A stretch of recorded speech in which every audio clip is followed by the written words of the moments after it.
And we get a call from him. He was at a showcase. I bombed at the showcase. Have you ever done one of those at the Melrose Improv? Melrose, you know, where you're like 20th out of 25 guys. Yeah. Just bombed miserably. And we get called out to L.A. for a meeting. And I said, I'm curious, why am I here? And he goes, I was at the showcase a couple weeks ago, and I don't even remember if you were funny or not. I go, I wasn't. That's why I'm wondering, why am I here? He said, all I remember is you smiled. And I remember leaning over to my assistant and going, I remember when comedians were relatively happy people. Right. You know? So anyway, I get a development deal based on that. Right. Just because I walked on stage and I was smiling.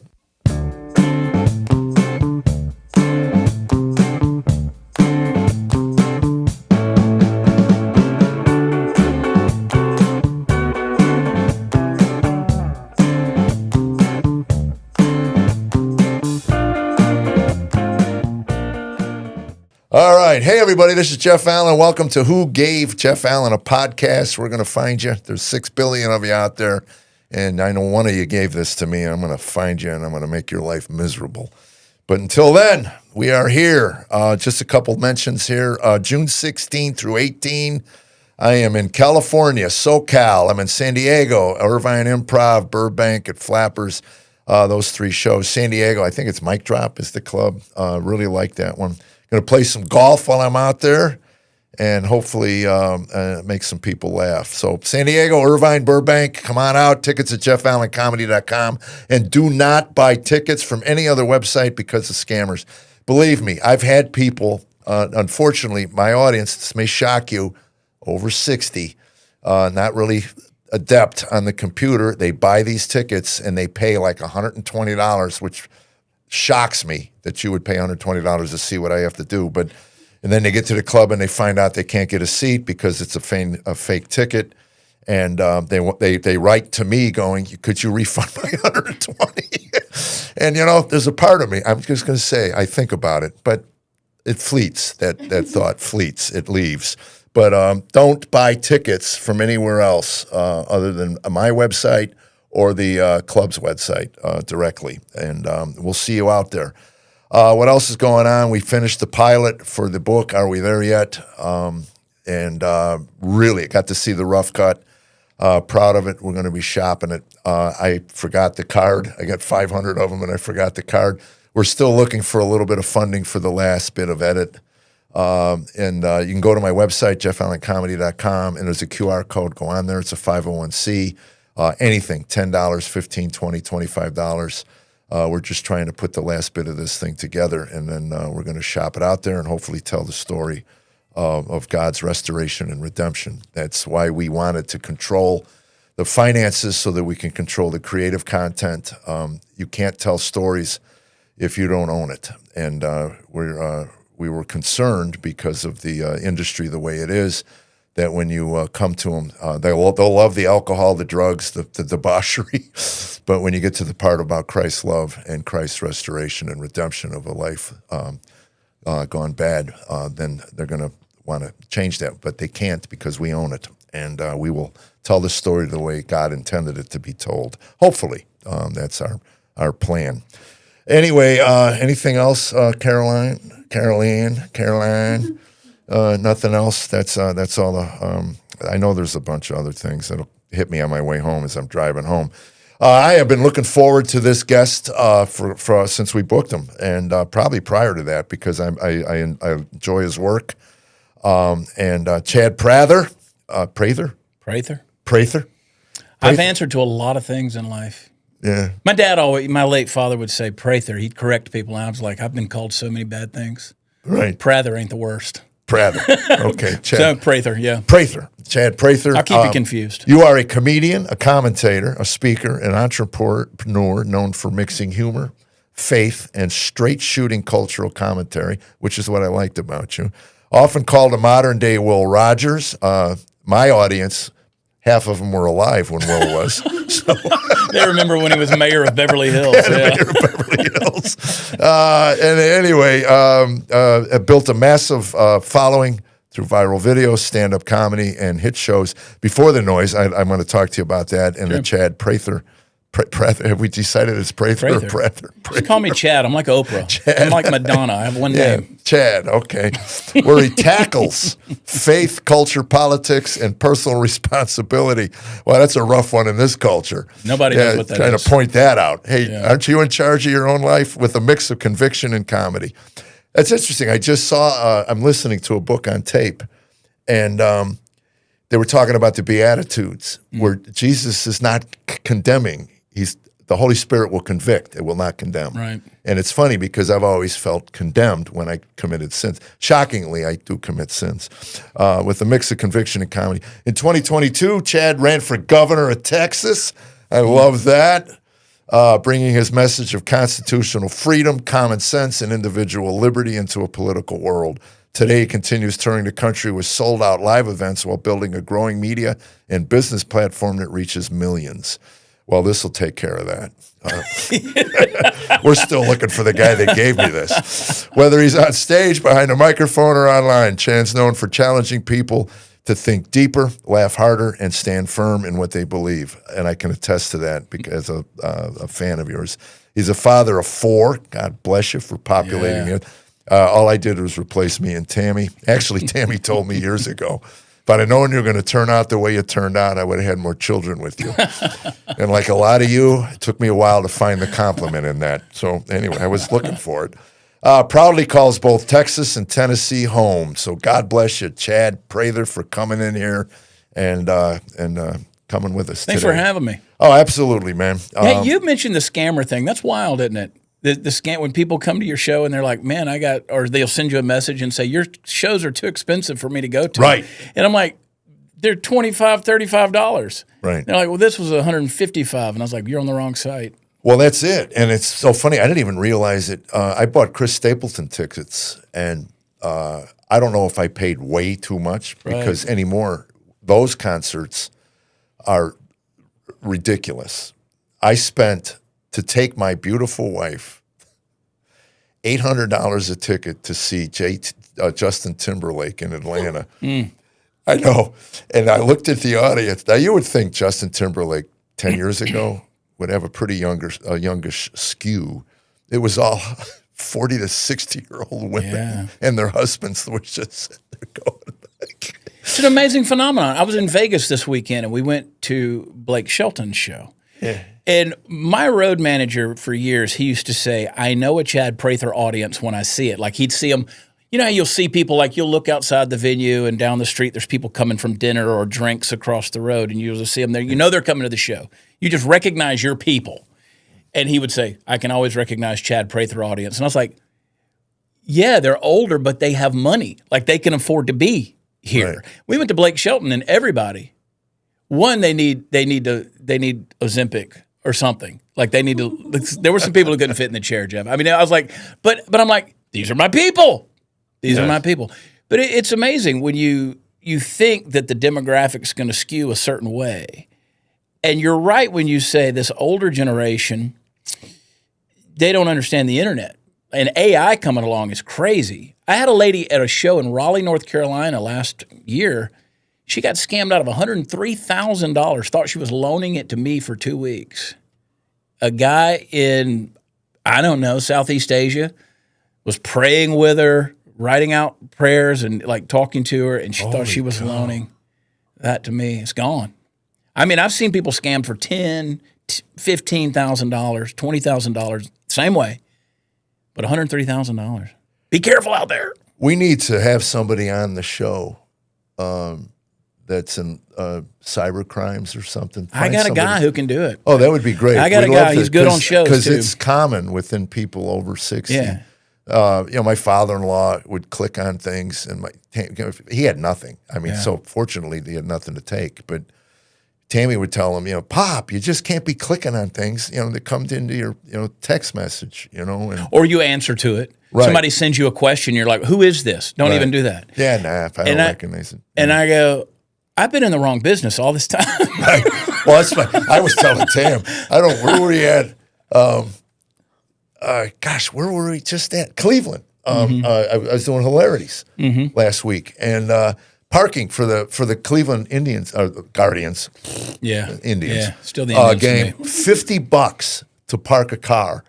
I told her when I come back, my next life, I'm building parking garages. Yeah, because I can run one of those. Wouldn't you like to know? I mean, you don't even have to learn math. I know. You just have to fix the pothole. Yeah. When it happens, that's it. I can run a garage. I could. Nothing else. I mean, I can yell at a guy. No inventory. No, you don't have to keep track of anything. And but it was $50 in one place, 45 in another, 35. I mean, to park the car. Now you're looking at the cost of the tickets and stuff, which is why I like working the churches, because there's no venue costs, no parking costs, and there's built-in marketing. And there's absolutely. It's like because they tell their members it's their own little city and stuff. But right. I just liked it for the cost. Went round and round with my management because you charge one thing in a club and they wanted to charge the same thing in a church, and I go, you can't do that. Mm-hmm. You can't do it. These people, a lot of them are on fixed incomes, and they just want a night out to laugh. So, right. Please. Before you buy a ticket to either one of our shows, make sure it's a trusted website and from the venue. And so, when did you get into stand-up? 15 years. I mean, which by stand-up standards, I'm still a rookie. Yeah. I did my comedy career opposite of what everybody else does. So most guys starting at an open mic, or they'll get in a comedy club, or they're opening for someone, and they get some laughs, and then maybe they start doing bigger rooms and headlining, and then they might end up getting a social media following, right. And then they might get a TV show. I had a TV show that during the TV show got a huge, massive social media following from going viral, doing little clips, talking in my truck, the dog in the back seat. And then I had a friend of mine who said, ever occurred to you that maybe they wanted to come out and see the dog? That's exactly what it was, because when I saw the numbers go down, let me tell you, it's the truth. When I started seeing my social media numbers go down, I said, I got a plan for this. Yeah. Let's put a dog in the back seat. And then I started, when I would do the live shows, I'm telling you, this weekend I'll be in Arkansas. I'll be doing a weekend this week. Someone will ask me, where's the dog? And they will, like I'm supposed to bring the dog and let it just sit on stage with me. Everywhere I go, they want to ask about the dog. So I had a friend who said, why don't you do comedy? And I go, well, I'm not a comic. I tell funny stories, but I'm not a comic, and there's a massive difference. I'm more of a humorist. And he said, who cares as long as they're buying tickets? And so I said, well, I want to honor the craft of comedy. Started doing some shows and developed it, and had a set, and worked on an hour, and then but I was doing, because of my social media following, I'd still never been in a comedy club. I was doing 1,200 people. I was doing 3,500 people. I was doing these massive deals. And then COVID hit. COVID hit, and everything tanked, and the first thing that opened back up was clubs, because they're technically restaurants. You were in Texas. I was in Texas. That's right. Clubs opened up at 25%. So I could go back to Oklahoma as well. So it was easy access. I could go to Oklahoma. I could go to Texas. You can make a living in Oklahoma and Texas and never leave those two states. Right. Texas, you can make a living. You never have to go anywhere else.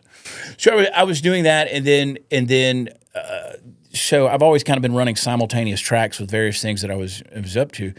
But the comedy thing, because inevitably I'll do something and people say, well, I didn't know you did this. Like I'll do music. People say, well, I didn't know you sang and played a guitar. We didn't know.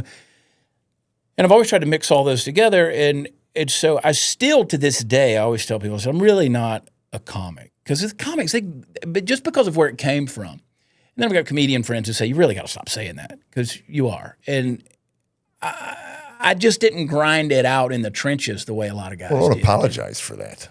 I mean, that's it's the way God took the path. I'm taking a guy out with me now, and Carolyn and I've talked about it.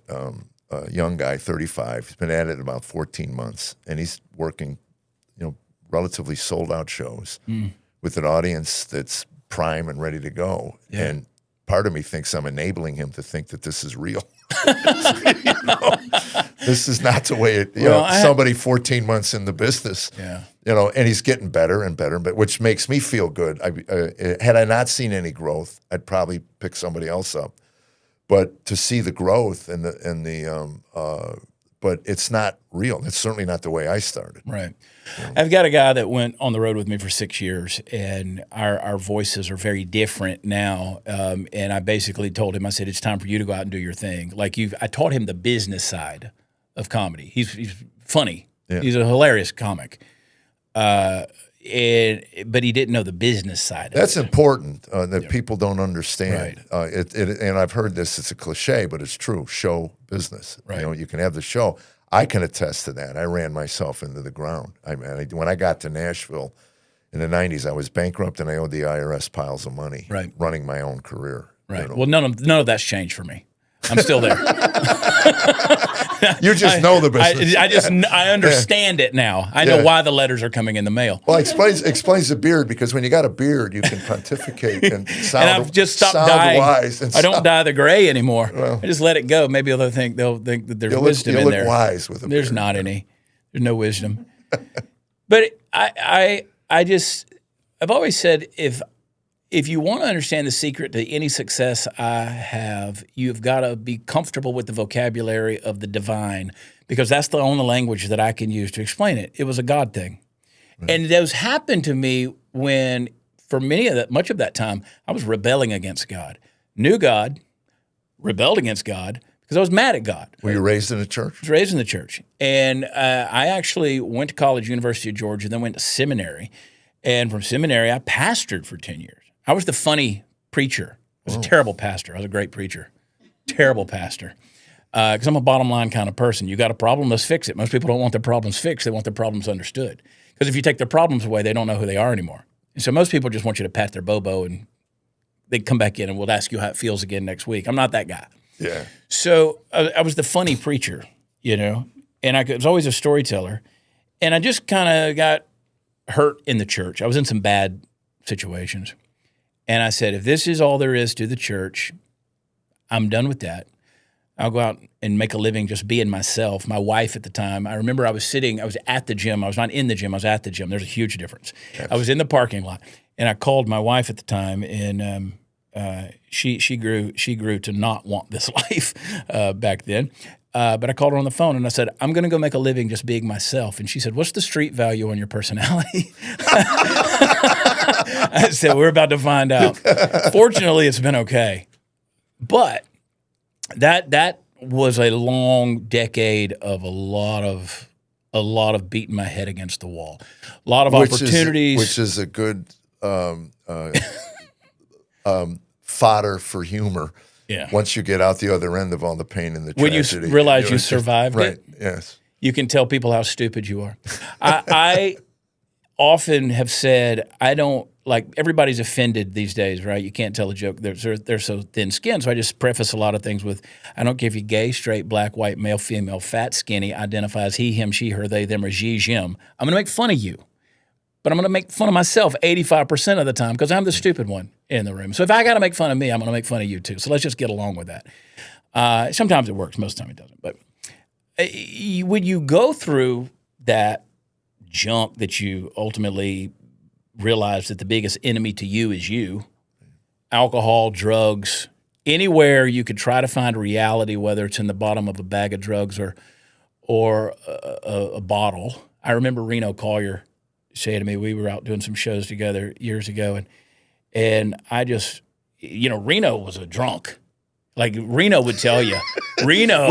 we had Reno on the show. Reno will tell you. Reno was an alcoholic. Reno's a drunk.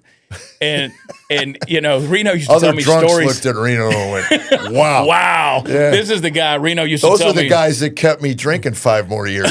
Right. I'd get to the meetings and go, well, I'm not bad as these guys. I still have some of the funniest lines that stick in my head. One was from Reno. He said, the doctor told me if you don't quit drinking, you're going to be dead in 5 years. He said, can I quit in 4? 4. He said I would be on the tour bus with Blue Collar when he was opening for those guys. He said I was 7 a.m. I'd take a bottle of Jack Daniels, take the cap off a brand new bottle, fling it across the bus, and start drinking.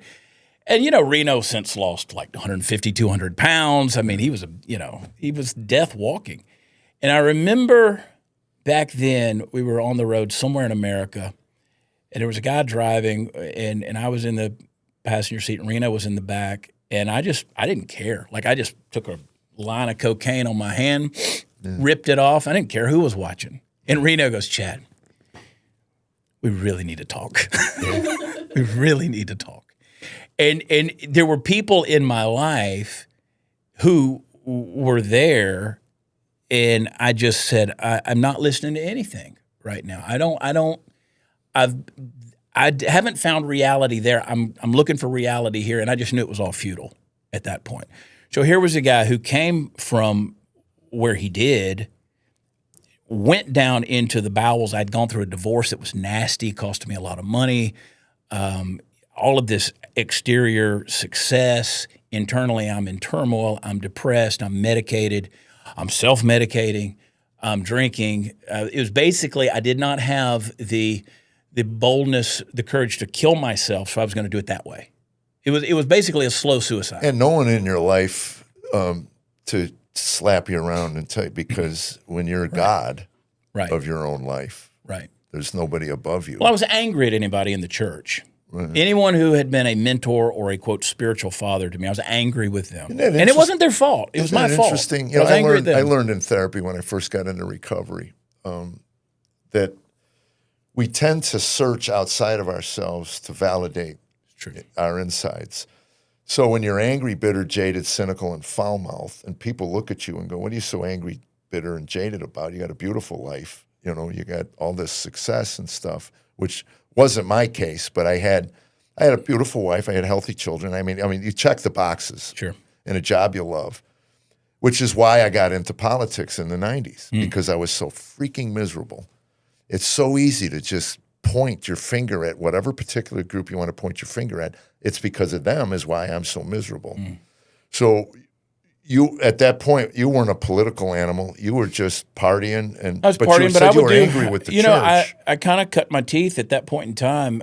You know, when things kind of took off for me, I had made this commitment. I said, I'm not going to do political comedy. I'm not going to do political humor. It's suicide. That pact with myself lasted 6 weeks. Also, it has a short shelf life. Yeah.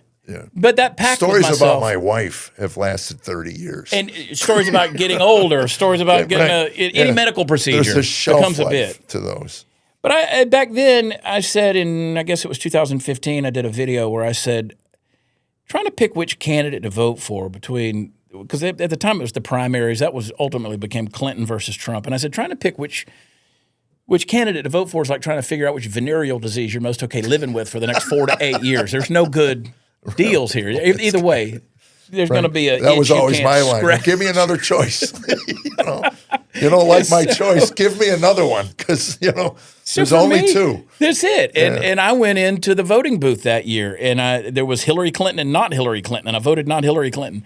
And so for me, the die was sort of cast. People started looking to me for political humor, and I delved into that a little bit, and I just kind of jumped in on it. So at this point, when did you start podcasting? So I started podcasting in 2014. 14, so a year before this. 2014. And you said off air we were talking, so it was audio. Yeah. When you were doing this. Back then, nothing was video. Podcasting was all audio. It's so interesting because that's like 12 years ago, and it seems like podcasts have always been with us. It used to be how many on your, quote, RSS feed. That's where people listen to podcasts. Right. Apple, iHeart, Spotify, wherever it may be. And you listened to a podcast. Right. That's not true anymore. Now it's a studio. Right. You got to have a camera. You got to have the lights. You got to have the whole thing. You got a whole production crew. I used to sit, I can remember being with guys like Gary Chapman over here in Nashville in the Renaissance downtown. And we had microphones set up on a ironing board in the hotel room. And I said, nobody's going to see it. We're just talking. We're recording.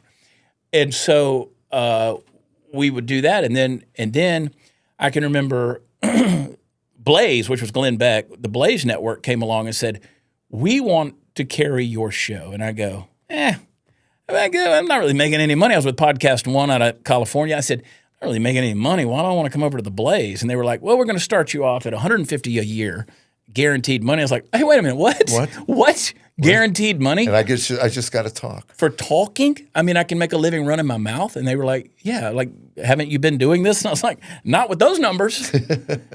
And at that time, I was in a top 20. My podcast, the Chad Prather Show, was in a top 20 ranking, like across all categories. Oh, wow. But so, I mean, it wasn't doing anything. I guess the production company was the only one making any money off of it. I didn't see much.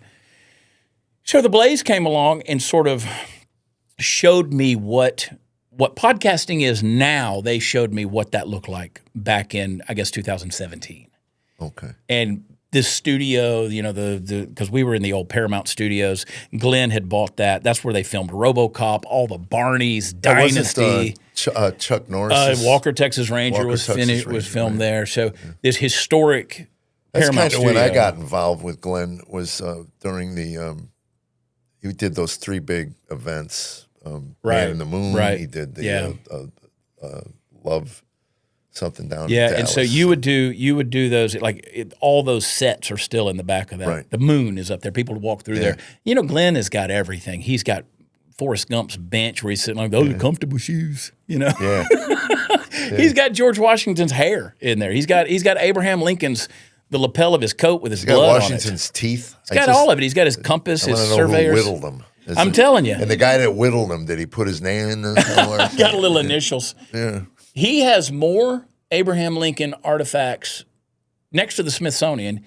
As a private citizen, he owns more than anybody in the world. Yeah, I met Barton. David Barton yeah. has, I think, had one of the largest collections of original writings, buried somewhere in the middle of nowhere, Texas. If you go over there, he's over in Weatherford, Texas, west of Fort Worth. And if you go in there, Glenn owns the original manuscript of the Declaration of Independence, the one that they lifted the ink off of.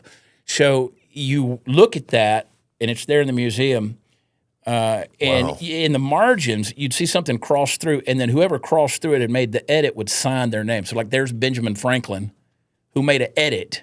Let's go with this, or, you know, pick your founding father. He's got that. Like, who gets that? Right. Glenn Beck gets that. Yeah. So Glenn's a weird dude. He doesn't live on the same planet we do. No, not at all. Not at all. But he was one of the nicest human beings. He's very gracious. Which it was so cool because I listened to him when he started in Nashville.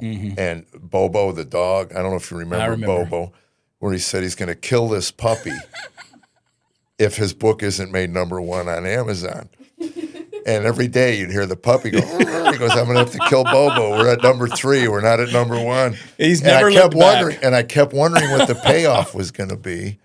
That's what intrigued me. I knew he wasn't going to kill the dog. So, okay, where does the joke come in? And it really wasn't a joke. It was Terry Schiavo. If you remember, Terry Schiavo was in a vegetative state, and her parents wanted to keep her on the respirator alive, and her husband was trying to get the plug pulled. And anyway, he played all of the hate mail that came in for the dog, and not one of them complained about Terry Schiavo. And I said, all right, I like this guy. And then when I got a chance to meet him, it was so funny. I went down there. I knew Barton. I had worked with David and his family on a cruise. I was I was by myself, so I had no family, and they adopted me for the week. So anyway, David had said, why don't you come down? And there was something that Glenn was doing. And anyway, Glenn was walking by me, and he had the cane. And all I said, I never met the guy. I just go, you still milking that limp? And he stopped dead in my tracks. He goes, and who might you be? And I said, I'm a friend of David's, and I'm Jeff Allen. And he goes, oh, my gosh, you're the guy my daughter likes. She thinks you're very funny. Anyway, he said, he told his assistant, get his name and number. I got to fly down. And again, they say never meet your hero. And I was worried. Gosh, just sitting in the office, I mean, gracious, very gracious, eye contact, and just a conversation was great, and we tried to work. I just don't do politics. Yeah, and I wouldn't. I don't want to do politics. I wouldn't do it. I'm pretty much done with it. Well, it's almost like it isn't so much now. Common sense is controversial. Right. That's what gets me. I mean, unless you're wired to just argue with people. Yeah. And when Twitter started, I was good for 2 volleys. Yeah, it's a cesspool. And that's it. I would go 2 times and then just go, have a nice life. Yeah. And I had no desire. You can't win. I wrote a book Well, back if winning is changing hearts and minds, then you can't. Yeah. You can't win there. That's not, they call it the public forum. That's not the place for debate. It just can't, you can't win. No, that's one of the things I want to talk to you about too is I was thinking the other day, I was watching the Netflix roast of Kevin Hart. And what'd you think? It's a roast, so it's foul and it's filthy, and it's some of it. I mean, Cheryl Underwood crushed me. Yeah. I mean, but again, it's gross and crass, but that's the nature of the beast. I mean, that going in. I would never recommend any of my fans to go. But it is what it is. You got to know what you're going into, yeah. But there were things said, and I said to Tammy, I paused it at one point, and I'll say her name, Chelsea Handler. Sure. Calling Tony Hinchcliffe a racist, Sean Gillis a racist, all this stuff. And I said to Tammy, if Elon Musk could figure out through AI how to eliminate the ad hominem attack, it would cut Twitter or X by 2/3. It would. Because that passes for debate now. If you can call somebody a name. Well, that's it. If I can call you whatever I want to, I can dismiss you as an ignoramus. All day. Why would I have a conversation with an ignoramus? But we talked about this during, I used to do outreach at churches, and I talked about it. I said, they asked, why don't you do altar calls? And I said, because it takes more than an emotional response to understand what you're getting into. You need a relationship with someone. Now, there are people I know that have been saved in an event, and it took, and they lived their life for Jesus the rest of their life. I don't know many like that. I know people who gave their life, and dismissed it 2 weeks later, because the emotion was gone and all of that. So anyway, I'm not going to start a controversy here, but the guy that discipled me, it was 1.5 years. This man loved me for 1.5 years when I was I didn't think I was lovable, and I kept asking, why are you doing this? I mean, he had everything that I thought I desired. I mean, he was calm, collective. He treated his wife with respect, and he had money, and he said that I like you, and it would break me. I mean, it would honestly break me that somebody would actually like me. So you're going to get on Twitter, and at that time, 40 characters. Right. And try to draw somebody into a loving relationship, because why else would I do it as a Bible-believing Christian? My whole point is to draw people into that relationship with Jesus, that have him use me as that instrument. And at 40 characters, in between all the FUs and kiss my asses. Yeah, it's impossible. I used to love it when they call me douchebag, and I'd go, wow, yeah, that'll win me over. Yeah. And again, I was good for 2. As soon as it got to the ad hominem, that's when I would bail. There's no point in it. Well, and you have to understand the nature of what you're up against. There's people out there with phone banks with 100 bot phones, and they're just responding. You're probably explain that to me. There's a good chance you're not even talking to a real person. Well, that's when I heard about bots recently, and I go, oh, I didn't realize that. There are people who claim to have millions of followers, and they're bots because they go to these people who have bot farms, and they say, we'll up your profile. Right. So you're selling. Basically, you can buy followers, but then you'll have folks that the insidious part of it. You have folks who they're tracking you. They can have 100 different accounts tracking you. None of them are real accounts, and you say something that triggers their thing, and they all come after you. They swarm you, and now you're getting blown up by the hate, and you think your life's over because these people, I don't want this many people to dislike me, but you're not even dealing with people. Really? I mean, I got enough real people that dislike me. So, like, I don't need the machines. Right. I don't need a robot coming after me too. But you have to put that in perspective. Tommy Lauren told me a long time ago, she said, "Oh, Chad," because I said, I read a comment. She goes, "Oh, Chad, you read the comments?" And I was like, "I can't stay away from them." I have Carolyn. She reads them and Yeah. gets angry for me. So I'll tell you something funny. I'm so like many times, even recently, sometimes I think, is there anything redemptive about X that what about it in my life is bringing any redemptive quality to me? And I've thought many times about just deleting the whole thing. And I'm like, well, I'll keep it. I've got 600,000, which is small by a lot of standards, but it's big by others. And I said, there's 600,000 followers, whether they're real or not, whatever it is. I didn't ever pay to get followers. I wouldn't know where to start to do that. But 30 days before the last election, so what are we coming up on a year and a half?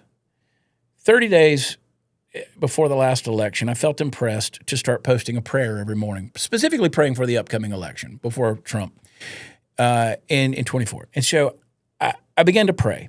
And then the election came and went, and I continued to post prayers. I posted on my Facebook pages.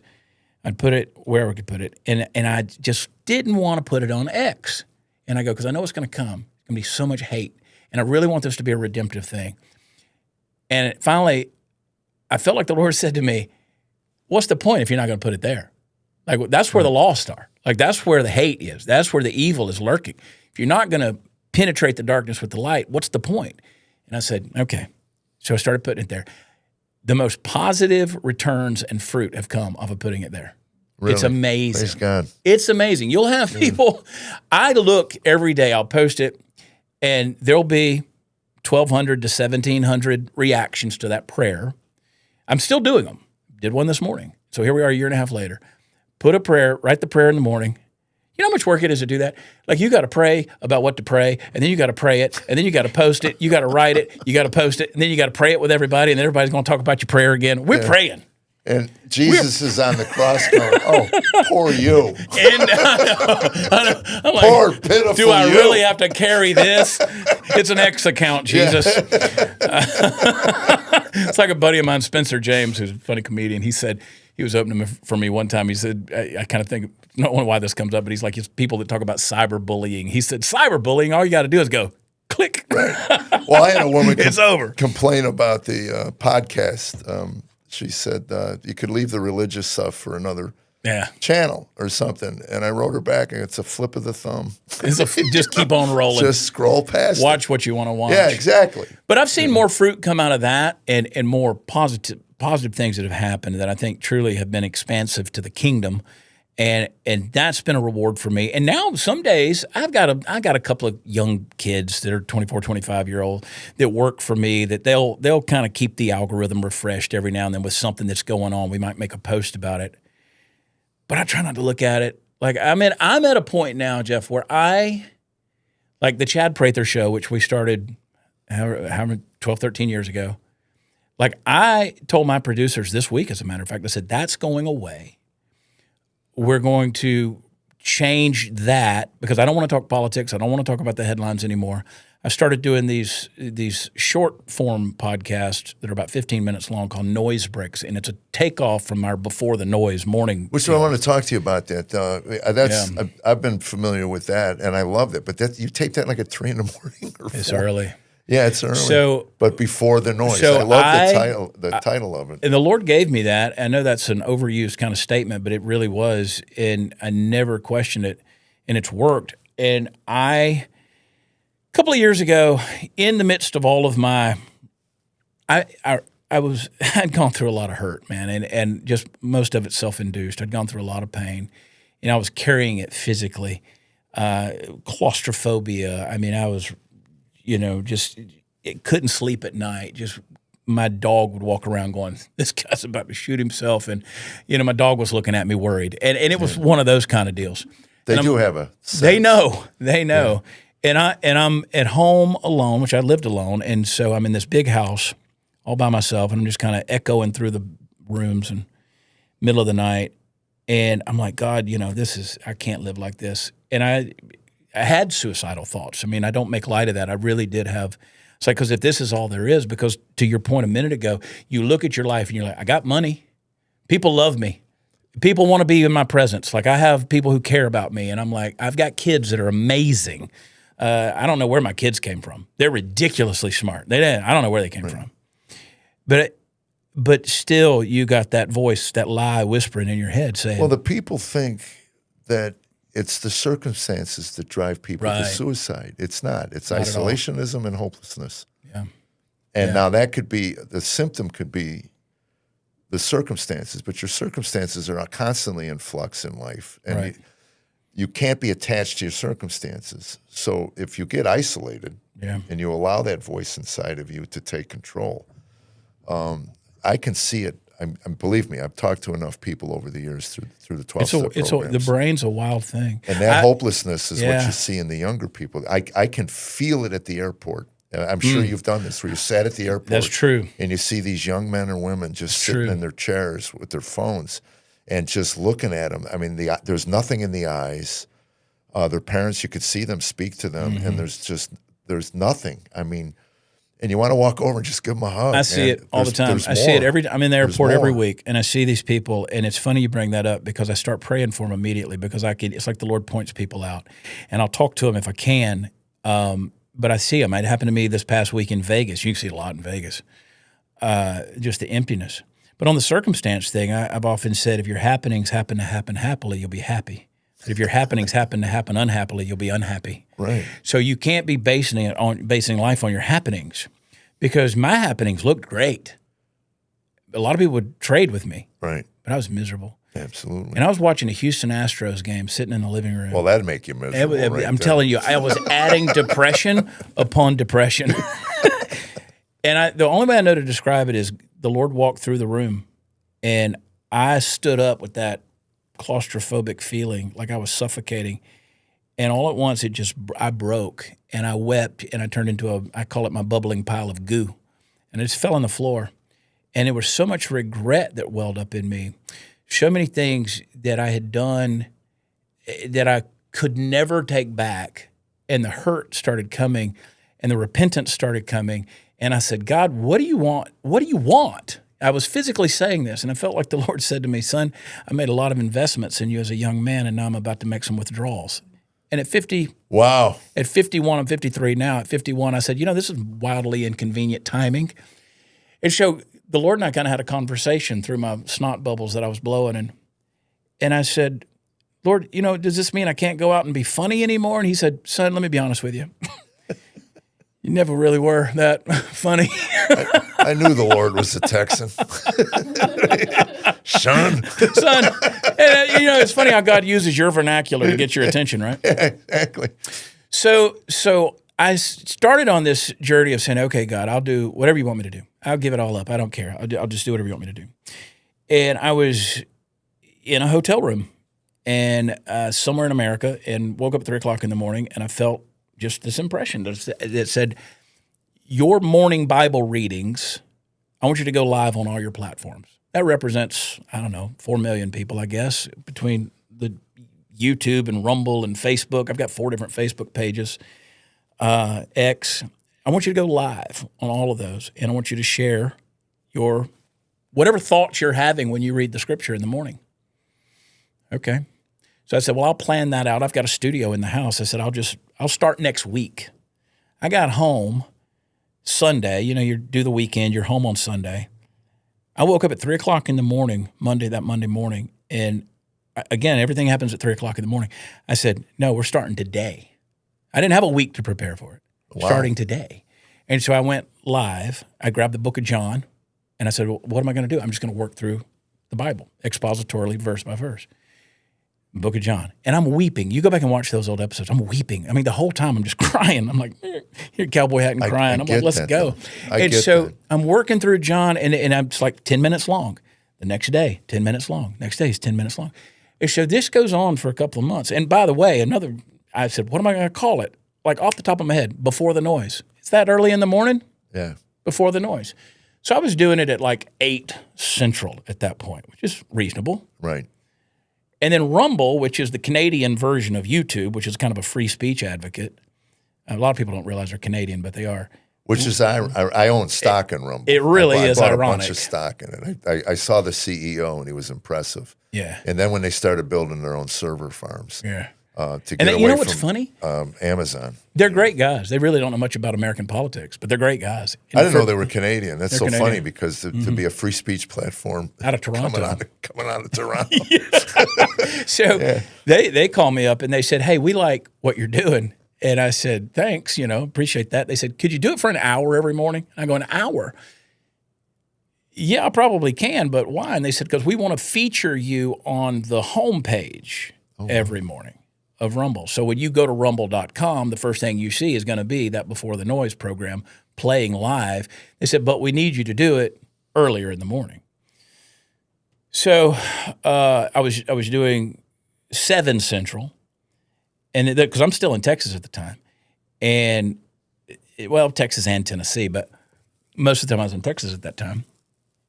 And then Bongino came back to Rumble, started his show again. They moved me to 6 o'clock Central, so we're 7 o'clock Eastern, and it got earlier and earlier. I got people that get up in California; they're watching at 4 o'clock in the morning. Yeah, it was one of the episodes I watched recently. Was people were commenting from L.A. It's insane. 3 o'clock in the morning. They get up, they set their alarms, they do it.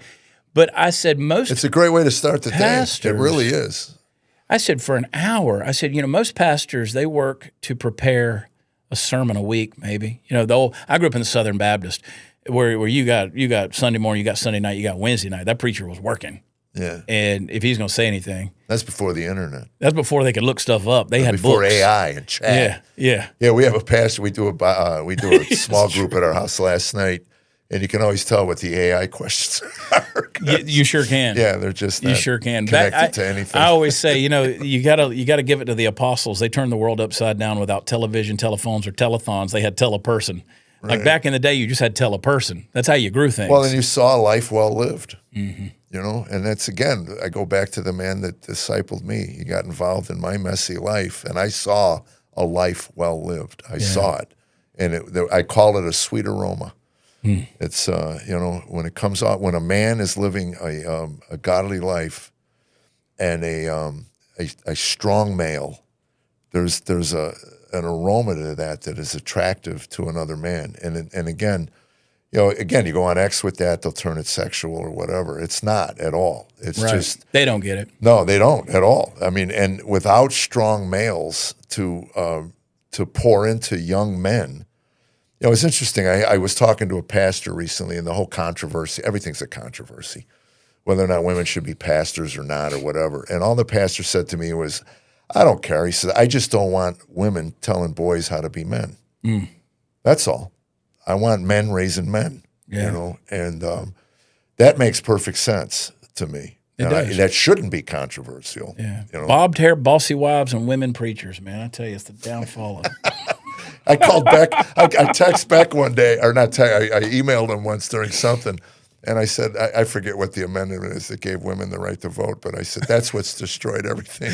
And he immediately gets back to me, goes, will you go on the air with that? I go, of course I will. I don't care. Suffrage, so baby. So I get on there, and then after all of our conversation, I said, should we tell everybody this has been a joke? I mean, he goes, you might want to mention might want to put a disclaimer on there. Yeah. This has but all been a joke. It's crazy. You're right about that aroma thing, because one of the deals is a lot of people in the period of time that I've experienced success with this now podcast. I don't even like calling it that, because I say these are my morning devotionals. You're sitting in with me. I'm not a preacher. I'm not your pastor. I just want you to, I'm going to tell you what I'm discovering in the scripture this morning. And 5 days a week we're doing that. And a lot of people have come along and said, why don't you do this? Why don't you do this? I said, no, we're doing what we're doing. We're not changing the format. We're not interviewing people. We're not doing any of that. Yeah, and it's interesting because when the goal, I've always, when I got here, I live in Nashville. I wanted to write a song, but you know what my reason was? I wanted mailbox money. Right. And oddly, in 30 years, God hasn't blessed that. Right. It's funny how that works. Well, it is. So the minute you're doing devotionals and all of a sudden the PR people come in and go, we could grow this. Right. And you can make some money off of this. Now the focus is completely off of the intent, which was to just, I'm sharing you, this is what I go through in the morning. I'm bringing you into my life. Yeah. That's sweet. It is. And that's where for me, the blessing, and it's done exactly what I thought it would do. The men have responded to it. The men men are starving. have responded to it. Especially young men are starving to when they see it, they'll know it because it's in us. God put it in men. When you see that, you will be attracted Well, and I'll to add it. this in, and it's not cliche. This is so true. The martyrdom of Charlie Kirk, who was a friend on September 10th of last year, lit a fire under that, and people got even hungrier, particularly men, because they saw the emptiness. They saw something. I was at Charlie's Memorial in Glendale when they had it, and I looked around that stadium, and I did not realize the amount of impact that my friend was making in the world. I didn't either. And I didn't know him at all. But I looked at that and I go, 300 million. I mean, 100 million people are watching this, tuned into this. There's 300,000 people in this room. All the heads of state are there. Anybody that's anybody's in that room. And I'm looking at that and I go, I didn't know. And then I remember that, I started thinking about the blood of martyrs and what it does. It really does fertilize that hunger. And the book of Revelation says that the reason that the apostles did what they did and the reason they were so effective is because they overcame by the word of their testimony, the blood of the Lamb, and they loved not their life even unto death. See, we're good with the first two, the blood of the Lamb and the word of the testimony. We're not real good with not loving your life even unto death. Charlie was that way. He lived that way. He lived that risk. And I didn't even, as his friend, I still didn't realize until after the impact. But it exposed the void. And it was a spiritual void, particularly in men, and they're starving for it. I'm seeing guys come to Christ or come back to Christ who you go, that's a miracle. That's a miracle. And not the least of which is me. Jesus was my Savior. He wasn't really operating in the Lord category of my life. And now I can't imagine anything different, of doing anything different. And so I'm seeing people who are turning everything around. Like I'm still feeling myself I have felt myself in the darkness, but I'm feeling my way through the darkness, trying to figure it all out. I'm going to Little Rock to do a weekend of shows. I used to walk a fine line of trying to do clean-ish comedy, edgy but clean-ish. And now I got people who are coming because they're brand new. They don't know who I am. They just know me from teaching the Bible in the morning. They don't know if they're coming to church. They don't know if they're coming to a motivational message. They don't know if they're coming to a comedy show. They don't have a clue what they're getting into. And I guarantee those are my favorite audience members, clueless. Clueless. 80% of them will walk through and they'll want me to sign the book I put out last year, which is called Born for Meaning. And oh my gosh, we don't have a copy. I was going to bring some copies, and I drove halfway here going, I'm forgetting something. I'm forgetting something. It's just cheap, I know. I mean, I got two books. them. That's $8 a copy. I'd have brought them. I had a stack of them waiting to bring them, and it hit me. I go, I didn't bring any books. But that book, I put that out. That was a prophetic book. I didn't even know I was writing a prophetic book. I didn't know I was predicting the future. I was writing a book of all things about grief and tragedy and trauma and loss. And I was working through some things in my own life. I write this book. The same day that Charlie was killed, my niece died at 38 unexpectedly. Wow. I'd gotten the news just 2 hours before I got the news Charlie had been shot. Then my aunt dies a month later. Then my mother dies a month after that. And then now I've had, just in the last 6 weeks, 4 close friends who have passed away unexpectedly. Holy cow. And I had no clue. And then James Robinson, who was a dear friend and mentor to me, just passed away a couple of days ago. Got that news. That broke my heart. And I was in Vegas when I got the news on that first thing in the morning. And my wife said, "You didn't cry like this when your own mother died." I said, "Well, I was expecting her to die." Right. She was, and so I said, "But this James thing took me by surprise, and I think grief was just welling up." But the grief and the hurt that people are feeling, particularly in men, it made that Born for Meaning book a bestseller. The thing hit the list, and I was like, "It's not even a funny book. I mean, it's got some humor in it, but I was writing on a very serious topic." And had no idea that I was preparing myself for some things that were coming. Right. And so, Well, it goes into that, I think it was Socrates said, an unexamined life is not worth living. Right. And I think I wanted to title my book An Examined Life because to me, the best written word is something that comes from inside out with God's grace behind it, where He's revealing to you and laying out pathways that you didn't even realize at the time that you're going to need to heed your own words because of the season you're going through. That's a lot of loss, man. That's a lot of loss. It's a lot, all encapsulated right there together. And grace is an interesting thing. I've always defined grace as being the power of God to do what He's called you to do. And we get off trying to do other things. And I am like a goose, man. I wake up in a new world every day. Like I can't stand doing the same thing over and over again. As I've gotten older, that's gotten a little bit easier. I think they call that hyperactivity. But I grew up in the woods. I grew up down in Georgia. We grew up so far down in the woods that I got a cousin that got arrested for selling chicken salad sandwiches at a cockfight because she didn't have a food permit. I mean, we were a country. And I got story after story. But Tammy actually fed chicken salad to our chickens, and I thought that's how you get mad cruel. chicken disease. That's absolutely right there. Cruel. That's just cruel. I can remember going like I would go on these when I was in my early 20s. Well, through my 20s, I would take off. I was a baseball player. I went to the University of Georgia, and then I would take off when I had some free time. I'd just go around the world. I'd go to Africa.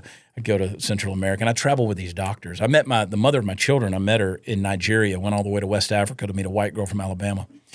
And needle in a haystack, Jeff. And so she stood out. Lucky me. Yeah, like like a tooth in a meth head's mouth, she stood out. Yeah, she was the only white thing there. And so we had 4 amazing kids. That was the only thing we did right, I think. But I traveled around. I can remember pulling teeth in Honduras in this village, and you would take those teeth. They didn't know. I was just pulling teeth. I was with the doctors. They let me pull the teeth. So I'm yanking these teeth out of these people's mouth. Really? And then we throw the teeth down on the ground. Obviously, there is no litigation in that particular country. No, I mean, it's better than the lawyers. You know what they would do in those villages in Honduras is they would take a rock and put it against their mouth and hit it and knock everything out. So they had so much problems with their mouths. They'd say, todo, todo, todo. They want all their teeth out. And so we were like, no. And so you would give them, these people had never had anything like pain pills. So we'd give them a couple of ibuprofen. We'd deaden them. We were traveling with doctors, oral surgeons and dentists. We would deaden them and then give them some ibuprofen and make sure that we were out of the village by the time the ibuprofen wore off. Like, they're going to kill us. We'll be floating naked in the river. But I can remember pulling those teeth and throwing them on the ground, and the chickens in the village would come eat those teeth. And then that night we'd be eating rice and chicken. Like, chew gingerly. You might hit a tooth, So, I don't know. Anyway, feeding chickens. But I grew up in the country. I grew up in the woods. So did you want to play baseball? Was that the plan? It was. That was my, I did not. That was my plan. Yeah. And then I discovered alcohol. So. Well, I wanted to play baseball. I burned out on baseball. I played too much of it. What position? I was a catcher. Oh, I was a catcher as well. Yeah. I was a catcher, and I have ankle problems to this day because of it. But we played ball back when you played ball. I mean, now these kids, they never stop playing ball. They've got a tournament this week and that week. Right. We had actual seasons. Right. But we played, and then went to Georgia and then played above the collegiate level for 2 seasons and burned out on it. And I was just done with it. And I said, I'm going to move to a city somewhere where there's people.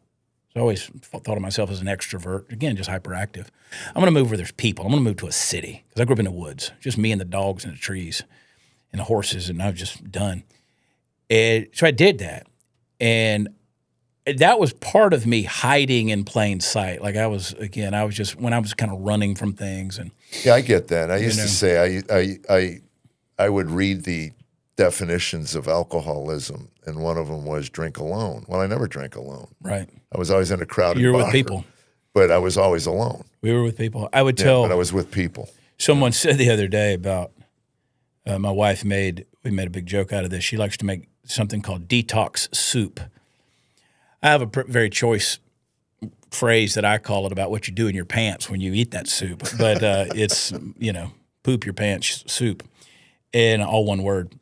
And she makes this stuff. And so anyway, she's like, She's like, you'd like it better if it had Jameson in it, wouldn't you? I was like, once upon a time, yes, I would have. Yeah. I sure would have. Remember Tammy looking at me once going, you look like you want a drink. I said, I'd suck it from your veins. That's like Glenn. You're talking about Glenn Beck, going back to him. Of course, Glenn's been sober, I guess, going on 30 years now. Yeah. And Glenn was wild. And I asked him one time, I said, do you miss it? And he goes, every second of every single day. He said, especially now with all the crap we put up with in the world. Well, I can't imagine, Yeah. But I at dinner at his house one night, and I said, I only got one question for you. What was it like back in 2008, I think it was, when you got the show on Fox and you kicked over a rock and this stuff came out? And he was just throwing it out there like you think a journalist would do. This is what I've discovered. And the maelstrom that came down on top of him, and you realize that the Saul Alinsky, who I never heard of until Glenn Beck, Right. that whole method of circling the wagons and destroying the messenger really works. It does work. Really works. To this day, I have friends in my life who I love dearly, but if I say something and they go, where'd you hear that? I go, Glenn Beck said it. Oh, I have people and it's like, please. And I go, you're not even going to bother to look and find out if that's true or not. I have people to this day who will say, well, you must not dig into researching things that are hidden from us. I said, you mean you're telling me I'm not a conspiracy theorist? I spent 6 years on Glenn Beck's network. You're telling me I'm not a conspiracy theorist? Right. I can remember years ago asking Glenn, going, hey, I want to do better at that. Like, I want to be better at this talk thing. And he goes, oh, you got to make them believe it. You got to make them cry. You got to, even if you don't believe it, you got to weep. Like, you just got to get some tears going. You got to get angry. You got to cuss a little bit. Yeah. He was like, let them know that conviction's coming through so strongly that you'll even violate your faith. Okay. Now, and that's when I went through people could tell when I went through my change there. I started screaming at the camera every day. I was frustrated. But no, I was like, yeah, Glenn will make you believe it. Yeah. That's for sure. Oh, he's good at what he does. That's why. The best. That's why he's in the Radio Hall of Fame. That's why he is who he is. Yeah. I just, one of the things I wanted to ask you too was why, we have a whole list of questions. If we got to all these questions. That's a lot of questions. I'm still trying to figure out where you got that bio. That's pretty good. 17 hours, but there was one of them I just saw. Why do you think disagreement today is often treated like betrayal instead of just disagreement? That's a good question. Yeah. I have a theory on that as well. But yeah, the reason I think that it is people can't separate their ideas from their personality. So what they've done is if I believe something or if I have a thought and I put it out there, the only way that you and I can transfer thoughts to each other is through language. I have to get this idea in my brain into your brain, so I got to say it. Well, if I say it and you disagree with it, you can't separate what I said from who I am as a person. That's what they've been led to believe. Right. I have to associate the opinion, good, bad, or ugly, with the person. And now that person, I can label them based on their opinion. I can categorize them. I can put them on the shelf. I don't have to deal with them. Dust your hands. Completely marginalized, walk away. And the only time I pull them off is to abuse them. Oh, you said, February was a year ago, February 27th. I was in the Oval Office with Trump. I was in the White House. And that was the day then Attorney General Pam Bondi walks into the conference room and lays these Epstein binders on our lap. And says, don't look at them, but this is what's coming. We got these notebooks. And then they trotted us out in front of the press pool, and we're all standing there holding these notebooks. People still to this day want to crucify us. I'm like, I'm a comedian. What do you – I just happened. I mean, I was there for a whole other reason. They just dumped these notebooks in our lap, and we walk out, and the press pool's taking pictures of us. And now, next thing I know, my phone's blowing up, and everybody from CNN and Newsweek is plastering our pictures all over everything because, the White House gave us these secret binders with the Epstein files. Didn't have anything in there. I was on national media 4 times that same day saying there's nothing in here that we don't already have, right? But people, again, because of that, they can't separate who you are from what the narrative about you was. And so you'll forever be crucified for that. It doesn't matter how many times you explain yourself because, again, they've made their mind up. And the thing is that people, they find their meaning now in making sure they know who their villains are, who their enemies are. That's a good point. And you don't find your the identity comes from by the people that the people you dislike. Hate. People you hate. Hate, right. Yeah. And that's why they dehumanize the people they don't like. Well, it begins with, again, as believers, we believe in Imago Dei. We believe that everybody is made in the image of God. So if you begin any conversation from that starting point, you can separate the idea from the person. Right. Because you're a child of God, just as I'm a child of God. You have bad ideas. And again, I don't know if it was Charlie Kirk or Jordan Peterson, somebody I heard say it, so I'll give credit to them. But I've incorporated it. This whole entire civilization was built on a hierarchy of values. Mm-hmm. You don't get there without debate. And when you can silence debate between disagreements, you don't get to a hierarchy of values. You just get a lot of noise. And you get people like you and me who separate from the noise. I don't want to even get involved in it anymore because there's no point in it. What's the point? It's just they just turn up the volume. It just gets louder and louder. And now you tell me that all these robots out there, holy cow. You're not even fighting real people. I'm not even fighting real people. Who are not made in the image of God. Well, who are not made in the image of God. They've been trained in the image of whoever created them to respond a certain way. But without the Imago Dei, and again, you go back to babies in the womb become cells, instead of if you redefine bearers, the language. Instead of image bearers, right. You redefine the language, and I've warned about this for a long, long time. There's a couple of major issues that I think that we're living with. 30 years ago, when I did have opportunity to, I've always, even with the humor, I tried to make a point. And like one of them was I warned 30 years ago, I said, we're heading into an age of something called postmodernism, which even postmodernists can't define, but basically your meaning is removed until you define it. So you define your own meaning. That's why we have people who don't know their pronouns or their genders, because rather than having an identity or a name that was given to you, like your father's name or your grandfather's name or the history, you don't know your history. Now I make up my identity. It's not about a genealogy or a lineage. There's a reason why you get lost in the so-and-so begat so-and-so in the Bible and then the lineage of Jesus. Those lineages are important because you know where a person comes from. Now people are creating identities because you get to define your own reality. So I can come up with 37 different pronouns that I am, and I can be offended if you don't get all 37 of them right. It's funny. We had a waiter the other night with Tammy and I, and Tammy says, "What's your name?" And he said, "Tinsley." And Tammy says, "Did your parents give you that?" He goes, "Of course not." That's not a birth. That nobody's going to name their kid Tinsley. So anyway, okay, fine. I mean, I use my middle name, Alan. I mean, so it's I don't know. But I was saying to the thing. It used to be where your father would sit you down and go, "Boy, you got my name. You behave yourself." My friend Dudley Hall gives a great illustration about when he'd go out with his buddies, when they were young, and he. I talked with Dudley yesterday, as a matter of fact, and he said his father used to say to him, "Remember who you are. When you're going out with your buddies, just remember who you are." Well, that's it. And that identity determines. So I tell people, if you know where you came from, history, you know who you are, identity, you know where you're going, destiny, you know what you're leaving behind, legacy. We've lost all four of those ideas. We're living for the moment. And so we're creating the identity because we don't know where we came from, and that's why we're lost. That's why if you teach a little girl that she could take testosterone shots and become a little boy, she'll never make a wise decision ever in her life because she'll spend the rest of her life confused. It all starts with the identity thing. And so now if I can identify you as my enemy, we got a problem because now you've been not just marginalized, dehumanized. So you're a racist, you're a Nazi, you're a fascist. You're back to the ad hominem. The whole stuff. Right. You're a pedophile. That's the du jour now. That's the name nom du jour now. Is you're a pedophile or you're a pedophile protector, and so you can't argue that because now if I argue that and say no, I'm not. Well, the minute then you're on the defensive and you're like you're going. No, I'm not, and then it turns into a no-win situation. Thing. No,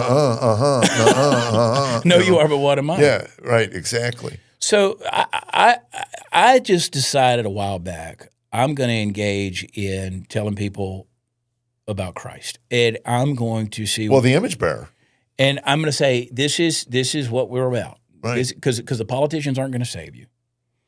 You can go through as many election cycles, as many outrage cycles as you want. It's done nothing redemptively for anybody, but it's caused more and more frustration. The sociological experiment we call social media, which is neither social nor media, has done nothing but divide more and more people. Then they did the great psyop in COVID and really divided people. Now you have families that are completely obliterated. And I mean, just the mental gymnastics you had to do to go through the stupidity of the COVID, from the hazmat suits in the airport to the mask. You could walk into a restaurant with a mask on, lower your butt 6 inches into a seat, take the mask off, because apparently COVID doesn't live down there, which didn't make sense to me because Chinese people are right there. Tammy crocheted me a mask so I can shove my almonds through it, on the airplane. I have the best So I didn't mask. have to take my mask down and do that hypocrisy. I've got a mask out in the truck, and I've kept it with me, and I want to be buried with it. It's the best mask. I don't know. Some friend of mine gave it to me. I don't know where it came from. But if you hold it up to the light, you could read through it. It's like, and I only had it for the airplanes because we had to travel. But I keep it with me because it's the funniest thing. It did nothing, which none of them did. No. Anything. Well, that was, yeah. And people still to this day wearing masks in their car by themselves. Yeah, I've seen that. I was out in California for America's Got Talent 2021. I got canceled in 2020 because of the scourge. So I go back in 21, and Pasadena's a ghost town. Yeah. And I'm 2 blocks from the studio, and I had to get a COVID test every time I left the studio. So I'm walking over there by myself, got a mask around my ear. I'm just waiting for the light to change, and some kid pulls up in a motorcycle wearing a mask on a motorcycle, no helmet, of course. And screaming, "You're killing people!" Apparently, I wiped out the whole city of Pasadena because nobody was out. Ghost town. But it's like, again, if I had time to sit at a Starbucks and talk to this kid, maybe we could get to some common ground. Maybe, but you're not going to do it. No. In 140 characters on You're Twitter. not going to do it. Are you going to deal with that kind of ignorance? I mean, I don't even know if it's willful ignorance. That bothers. See, the people who lead this country, it's willful. They did this. Right. They knew better. Right. They're smart enough to know better. The people who got caught up into that vortex, again, if your identity is in all the external and it's all of that, I can see latching onto that because for once in your life, I feel something. Mm-hmm. Whether it's anger, whether it's just vitriol, all of it, but at least I feel something. Yeah. And I'm going to let you know about it. And I'm going to pick a team, and I'm going to go on that team, and I'm not going to. But the people that this representative government, that's why I disengaged. And now we're watching old Tonight Show reruns at 10 o'clock, Tammy and I, from 1973. I heard a Watergate joke last night. And got it. I lived through it, so I was there. But I longed for the days of Watergate. It was just a mild little break-in. That they blew up to these proportions. Well, at least it wasn't. But I said to Tammy when COVID, when you realize they're going to spend $1.5 trillion on whatever, I said, why don't they just give us all hazmat suits? All right. And we can all just go out in public in a hazmat suit. Be cheaper. There's so many stories from that. When you look back on all the stupid stuff that we've put up with, though, it really exposed a lot.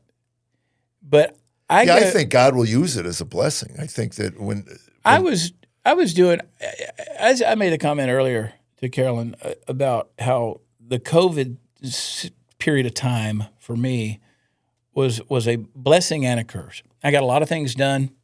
A lot of successes came out of it. It ended a lot of things for me. At the time I was going out to Hollywood. I was working with Eric Tannenbaum, who was executive producer for 2.5 Men.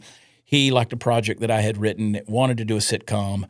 I was represented out there, and we pitched to everybody that could be pitched to, all the networks. We sat in there, and then COVID hit. Well, first of all, they didn't like me because they knew who I was, and they knew the things that I stood for. By the way, when you were pitching, what was the age of the people you were pitching to for the most part?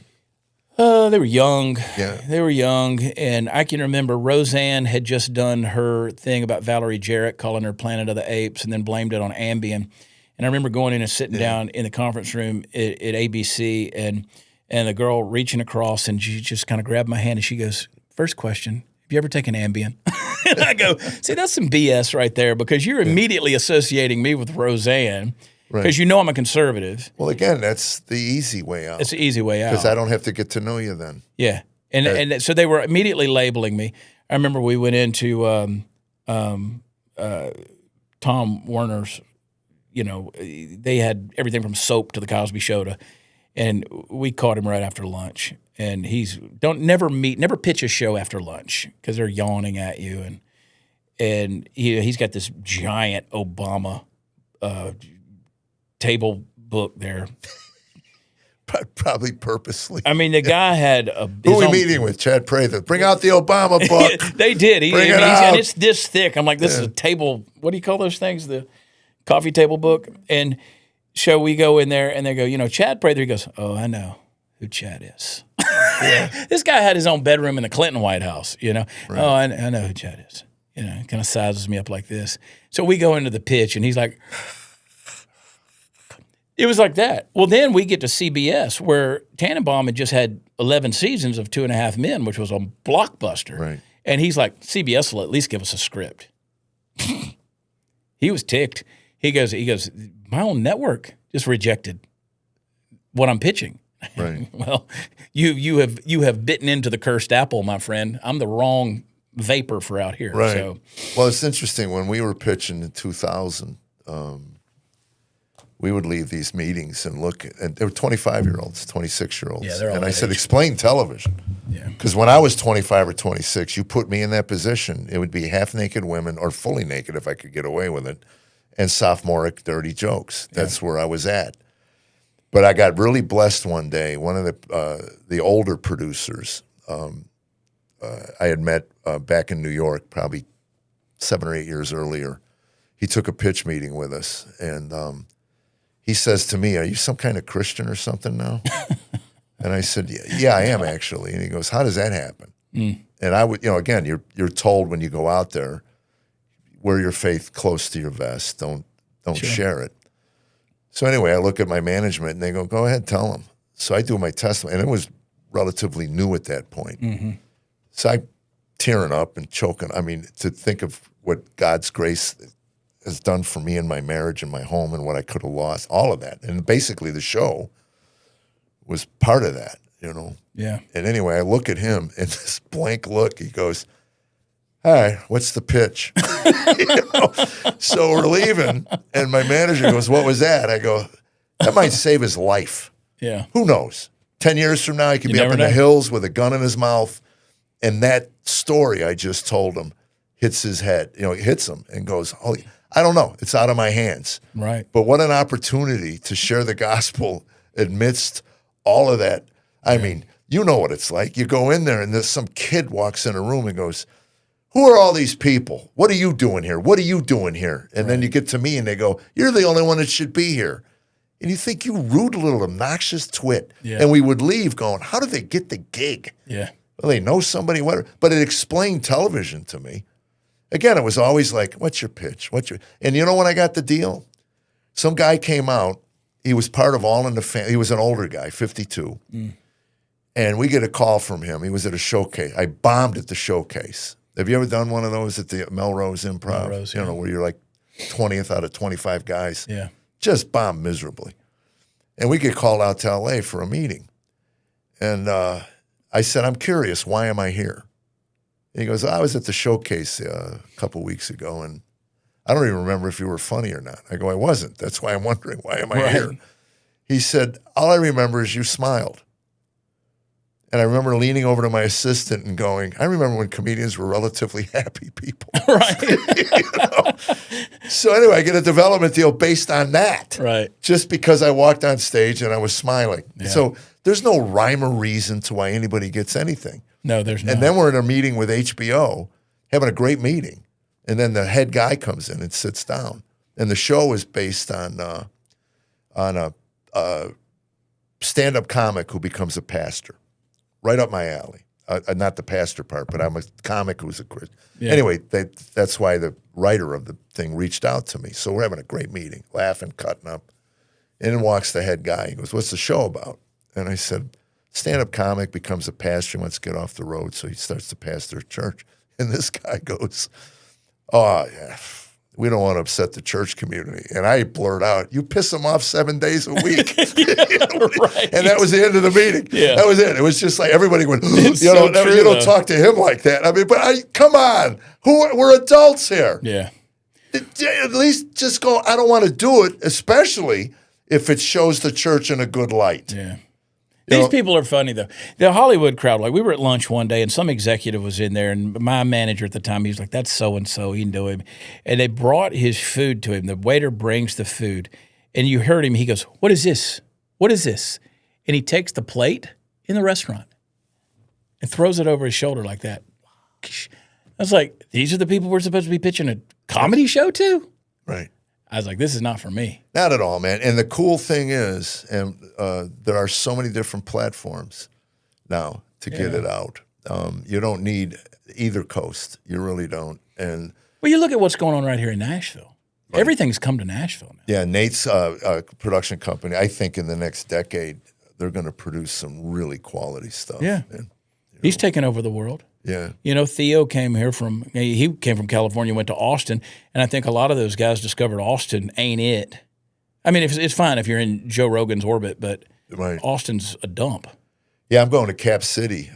That's a great club. Yeah, I think it's the second time in my career. I was there a few years ago, maybe a couple of years ago. But my sister lives in Austin. If you're going to do Austin, do Cap City because it's far enough out of town. Yeah. It's just on the outskirts. You don't have to step over the dead bodies on 6th Street to go to the mothership or whatever else is down there. But yeah, I sent Rogan my book. I like literally a week later, we got a nice note back. Said nothing in this for us. And I thought, at least they got back to me. That's true. Give them credit for that. That's true. You should have written about aliens. They're smoking weed or something. And Joe would have been all over it. Like, yeah, I don't. Again, I'm kind of out of all of the loop of. It's a good place to be, though. Of the popular things. I was never in it. I flirted with it for a second, and then COVID hit when that was starting to break for me, and I think I'm pretty thankful that it went the way that it went because it probably would have destroyed me. It would have put the nail in the coffin. Yeah.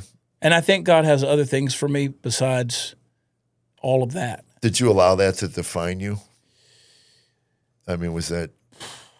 Which part? The looking success at the numbers, of it, or looking at the numbers and the followers and the views and the. I will say this: I'm glad that now, obviously you were reading comments, which Tommy finally right. Well, I'm glad that when those things took off for me, I was 40 and not 20 because that would have killed me. So at least there was some of that perspective. Now, it did enough damage over the course of the next decade that was bad enough. But again, I was coming at it. I still had a good heart, I thought, even though it was a hurting heart that was looking for some relief. And I can remember even when they were wanting me to move to California to pitch and to push and all this kind of stuff and write. And I said, I'm not moving to California. I'm in Texas. I'm not going to California. Not doing it, and thank God I never did. And even then, I can remember saying to myself, I don't know that I want them to pick up a show that I've written. Well, that was funny because when we did our pilot, for PAX and Castle Rock, produced it, Tammy and I had a long conversation. I said, this is 3 weeks out there, 6 days a week, and our marriage was just getting back together. I will say this, I wasn't brokenhearted when it didn't get picked up. Same. I was okay. There was a part of me because we were so broke financially. It was like, okay, if I do this for 3 years, we'll have the mailbox money. We can then you get syndication. Make some different choices. With where we were going, but there was this part because we were solid here, and again with the show we're doing now, we will film here because Nashville is becoming a place you can do it. You can. I mean, the production houses are here. The actors, all of them are here. Everything's here. I used to say to my manager out there, I had said, and he was old school. Like he managed Prince and Madonna for a while. I mean, he had Paul Reiser for 23 years. I mean, he mad about you. That was their project. Yeah. And I'd say to him, I was like, is there a way to take Hollywood back? And he said, no. Right. And I said, if you chip away, and he goes, no. But I always felt like there was a way. The deal is you don't have to go to Hollywood to do it. like you can do it here. Right. Comedy, coming to Texas, coming to but Nashville is now again. Nashville's pretty gross too, because the executives here, whether it's the music industry or whatever it may be, you still got the L.A. and the New York guys that have come in here and that are running the show. But there's a way around it because you still have some of the old school values here to maybe get something done. That's not just punk kids who are saying you out of the room, you out of the room, you out of the room. Right. And there's some interesting production houses that are popping up. Well, that's what I'm saying. Is a lot of the things, production people have come from California, and again, the pilot we just shot. I don't know what the percentage was. There were a number of people who had moved here from California. They were. Well, COVID did that. Yeah. A lot of guys. My friend Matt Marston, he was Black Hawk Down. He was in Transformers. Matt came from Britain, went to Hollywood because you got to go. He was a very popular British actor. He goes to Hollywood, gets a few parts. Well, then he wouldn't get vaccinated. And so they're like, well, you're out. You're blackballed. So he comes to Texas. If you're watching, I'm watching the first season of Reacher, with the new series. The real Reacher. The real Reacher. Yeah, instead of not Tom Cruise. God, I don't know. Have you read those books? Oh, God, yeah. I read every them all. one of them. And then I can't wait to see the Reacher. It's Tom Cruise. Are you 5'8", and he's fighting 5 guys? Okay. 5'8". I met Tom Cruise. He's a super nice guy, but he's diminutive. Okay, yes, he's not just, Jack Reacher. Yeah. But the first season, well, not the way they describe him in the book. No, 6'5" is a beast, scarred up, and we're watching the first season of Reacher, and then when they do the flashback when they're little boys and the dad comes out on the porch, that's my friend Matt Marston, and I call him on the phone. I was like, I didn't know you got that part, and he goes, Yeah, I read for Reacher, but they didn't want me, and I was like, well, I guess they didn't. You didn't get vaccinated, but. A lot of them came. They came to Texas. They came here. Actually, Reacher's in here beating up his neighbors, I think. Isn't he in Franklin? Franklin. Isn't that where that happened? Pounding on his neighbors. The guy on the motorbike? Yeah. Or he was on the motorbike. Yeah, he was on the motorbike. Beat up his neighbor. Yeah. He came out and he said, I'm a person of values. I'm a Christian. But then he started in on the whole, if you've ever supported Trump or if you're conservative, then you're this, that, and the other, started the name calling.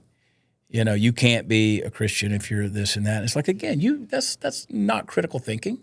Right. You're just making attacks because you now have some fame and some clout that you can say these things well, and people again, will gravitate to dismiss, anybody within your orbit without having to engage. You don't have to engage them. Once you create a name for somebody, you don't have to hear their ideas. You don't have to hear them. You're stupid. Why should I listen to you? Why should I, don't waste pearls on swine, whatever. It just is a lazy, anti-intellectual way to engage. And again, if it matters to you, I don't think it matters. Right. I believe what I believe. I don't need to be changed. Right. I follow atheists. I listen to atheist argument. I haven't heard anything new, but I listen to them, especially if they become popular and they have a foothold in the culture. Right. And I always say that to atheists. What do you got for me? Because they'll mock the faith where Jesus, turned water to wine. They'll talk all the miracles in the Bible. And I said, but do you understand what I believe? I'm talking about the creator of all of this. Mm-hmm. You think he can't move a few molecules around? Right. That's what I believe. Right. So I understand in your limited view of the universe why that wouldn't make sense to you. But step in my shoes and try to imagine the creator of all. Look at the DNA, the human genome, all of this stuff that was created by a divine mind. And you think turning water to wine is the most amazing thing he's ever done? Are you kidding me? Yeah. Look at rhinoceroses and elephants, and look at nature in general, even at the microscopic level. You watch Discovery, and God bless those people that sit in the bushes for hours to get 8 seconds of a bug mating. So some guy can whisper a narration in British accent. Yeah, exactly. But in the public arena, as soon as I think it was Eugene Debs said, profanity gives people permission not to hear what you have to say. That's a good point. And I think the ad hominem attack gives, certainly in my world, as soon as you call me a name, I'm done. I don't even want to hear it anymore. Okay, is this where we're going? You go back to our earlier discussion where people who disagree, and the country was built on the ability to dialogue, disagree, discuss, debate. John Adams and Thomas Jefferson hated each other's guts. Right. They hated each other's guts, but they could still come back together. Jefferson believed in a limited government. Adams believed in the government taking care of more things, the bigger government. And they disagreed on that, but yet they still were able to come back together for the betterment of the Union and say this is what we can do. And eventually they could never see eye to eye, but they could still agree to disagree. But the agreement was there. Now we can't even agree to disagree. And I've often said, because I talk about one of the biggest things we've lost, common sense is obvious, but one of the biggest things we've lost as a culture is critical thinking. Most people, if you ask the average person on the street, tell me what critical thinking is, they can't tell you what that is. My first rule of critical thinking is I have to ask myself, where am I wrong on this? Not why am I right? I'm not going to defend why I'm right. Where am I wrong on this? Right. And I got to ask myself that question. Now, if I can prove myself wrong, I don't need to take this idea to market. Most people that you're engaging with, they've never asked themselves, could they possibly be wrong? Right. They've never started from that.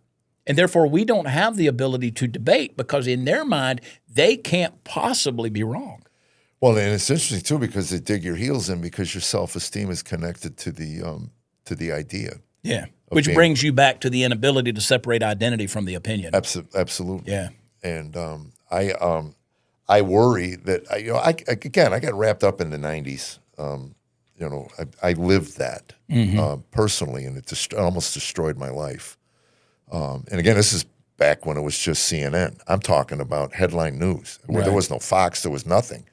And I'd watch 6, 7, 8 hours of that, in a hotel room all day on a loop, just watching it and getting stirred up about all these things that were going on. And again, I wrote about it in the book, but as a kid in the 80s, a saint from God came to me and said, "How much news do you watch?" And I go, "I don't know, not much, 6, 7, 8 hours a day." It's designed to poison your soul. That was like, you ask an alcoholic, "How much you drink?" Yeah. Not much. 12, like 15, that, like when you're filling 20, out the doctor's 25, form. 30. How many drinks a week? 73? A bottle. We're doing this in volume. Bad? Is that a bad thing? I can remember as a kid in the 80s when Ted Turner started CNN, I remember where I was actually when I asked this question. I said, what are they going to talk about for 24 hours a day? Because they're going to run out of news. They got to start making up stories. Well, not only that, listen to this. It's a 24/7 news cycle, 365, and the paradigm is if it bleeds, it leads. Right. So what possibly human edifying thing could come out of that? Right. So again, I'm not completely uninformed, but believe me, you're talking limited doses today. I don't. That's good. I don't. I mean, again, it's a flip of the thumb. If I'm in a hotel room, and I don't judge anybody who does, but if I'm in a hotel room, I never turn the TV on. It just doesn't come on. I don't either. I use my iPad if I want to watch anything. I'm in a hotel room weekly. I don't even know where the remote control is. I don't turn it on. If there's news, I get it from looking for the news. My longtime road manager that traveled with me, Party Foul Steve, give him a shout out, Party Foul. Party what? Party Foul. Party Foul? Party Foul Steve. FAL? FFOUL. Like he was a party foul. Oh, party foul. Foul. Like he was going to, if you were drinking, he was going to spill something. It was going to be bad. Something's going to go. He was a party foul. Party Foul Steve, and he's traveled all over. You know, guys like that would talk with their hands. Yeah, it's like, this guy, you never knew. I used to love the best description was I could always tell they had a drink in one hand and somebody's lapel in the other. They were just hanging on to talking. Really. We were doing with shows. With that foul drinking breath. We were doing shows. This is a perfect Party Foul story. We were doing, but he's got it on. It's 24 hours a day. Like we never stay in the same hotel room. But last year we were speaking in Downey, California. Vic, you were there, and we stayed in the same hotel room. And he got up 5 o'clock in the morning. He had that stuff going. I was like, turn it off. I can't turn this crap off. It was Fox News, and it just going around and around. We were doing Bakersfield, California. This was 2021 ish, 2020. And my buddy Vince Moreno, who lives here in Nashville, he was Roy Rogers. Yeah, this is back in the day. We're doing what is that? The Fox Theater there, and we go to a bar afterwards with some friends, and And Vince, who was opening for me, he gets into a fight. Some guy comes after him, and Party Foul Steve goes over there. He's going to get in the melee, and he's throwing punches. And I'm trying to get them all out of there because I don't want to go to jail in Bakersfield or anywhere. But the whole time Steve's wailing on some guy, he's wailing on our own guy. He's beating Vince. I was like, that's party foul. That's like he's breaking my guy's ribs. Just throwing punches. Former Marine. But yeah. You're never a former Marine. Never a former Marine. Carolyn will tell you that. Yeah. She was married to a Marine. Yeah. Right? Yeah. Yes. Still eats crayons. Yeah. Still eats crayons. Still eats the crayons. Yeah, there's no former Marines. Steve, though, Party Foul Steve would say there are. He's like, there's nothing left in me. Nothing left. Unless Vince is in the room. I was like, well, ask Vince's ribs. But anyway, so yeah, we live in a crazy world, and the only thing that I can see is I made a video yesterday because there's this huge movement now. There's a lot of it's not a new movement. It's a 2,000-year-old movement thing called Gnosticism, and these people they've kind of bought into this that the New Testament is Romanized and all because of Constantine and Jesus wasn't really the Son of God and he wasn't really God. He never claimed to be God, and so I made a video yesterday about that. The times when Jesus was always claiming to be God. That's why they literally hung him. Right. Well, that was yeah. That's why they hung him. They didn't hang him for being nice. So, and he wasn't nice. But the Lord spoke to me this morning as I was praying. He said, "You're not going to convince people of things that are revealed by the Spirit of God. You're not going to talk them into it. You're not going to logically bring them to a deduction or conclusion." And I think that's where we are in so much of what's going on in culture, whether it's politics, because politics, as Breitbart said, Andrew Breitbart said, politics runs downstream of culture, but then culture runs downstream of religion. So if we're going to change culture, we've got to get the religion part back right, not religion, not the treadmill checking the boxes. I got to do this and I got to strive to be better. No, there is one who's better. He's the best. He's the perfect one, and I just want to be like him in intimate relationship with him. Well, and to the degree I do that, I start to change culture. When you get intimate with if that relationship is right. We were talking about this last night at small group. God, spouse, children, job, whatever. And if you get that right, when you get your day started with acknowledging that divine connection, right, then you have a chance. Then that Spirit working through you will sanctify you over time. It's a progressive sanctification. You're not sanctified the day you say yes to Jesus, and then you can go in on Sunday and do your thing and then live your life the next 6 days. It's a daily thing, and it's taken me years to realize that, which is what I love what you're doing with the daily devotions. It gives people like me who are lazy and forget that a place to go and at least be reminded that relationship is key. Without it, I have no wife, I have no children, I have no job, I have nothing. I am nothing without that relationship. Yeah. Now, I tend to forget that, and I got it from here. But I love what you're doing with Before the Noise. Now, where can people find that? So you can go to beforethenoise.com. You can go to beforethenoise.com. Even I can find that. It's easy. That's how I found it. It's easy. Beforethenoise.com. Before the Noise. How did you manage to get that? Dude, every time I want a website. A God thing. A domain I'm address. telling you, everything about that, waking me up at 3 o'clock in the morning with the idea, waking me up at 3 o'clock in the morning with the name, waking me up at 3 o'clock in the morning to saying, you're going to start this today. All of it just came, and it was. That's why I say any success that I describe, you got to be comfortable with the vocabulary of the divine, because it's all a God thing. Right. And so for me, beforethenoise.com, and I get people all the time who say, the name is perfect for that. And I go, I'd love to take credit. Yeah. I'm not that creative. I think I'm somewhat, but I'm not. It just came, and then the .com was available. And I mean, my website, if you want to find my comedy tour, the shows that I'm doing, you go to watchchad.com, which sounds like an OnlyFans. And sounds dirty. I'd be my only fan. Are there male OnlyFans? You can get on there. I'm Or sure are there's. there? I'm sure there's. Victoria's money. nodding her head like she would know. I'm sure there's feet. I'm sure there's some dude's feet pictures out there. Yeah. But no, yeah, that's gross. So funny. Dudes like dudes. Of course, they're dudes on OnlyFans. Yeah. Oh, there's- okay. They I just might not have ladies watching them. Yeah, there's dudes. well, apparently the algorithm is not sending me any of those. Yeah, don't talk about it too loud because they'll probably start listening, and your Oh, yeah, algorithm my will just phone drop is in you the- off my anywhere on phone is in the Instagram. building. You'll start seeing bohunks.com. And that's not where I want to be. Just not. Is that taken? I'm gonna secure that. Did Beck ever tell you the story of how he got his name back? Oh my God, this is a great story. No. This is how smart. I don't think I've ever heard that This story. is how smart Glenn Beck is. Yeah. Now, he told me this, and again, I'm probably paraphrasing because I heard it years ago, but he said he went to get his name, glennbeck.com. Right. It was owned by a porn guy, Okay. which I can attest to because jeffallen.com was owned. It was a porn portal, actually. When I first went to it, I thought of all these Gaither people going to jeffallen.com. And, oh, he had another life. You know? But anyway, he goes to the guy and he said, I think he offered him $50,000 for his name. This was before the law was passed or whatever. So the guy goes, no. He didn't like Glenn. He didn't like what he stood for. He didn't like anything. He goes, no.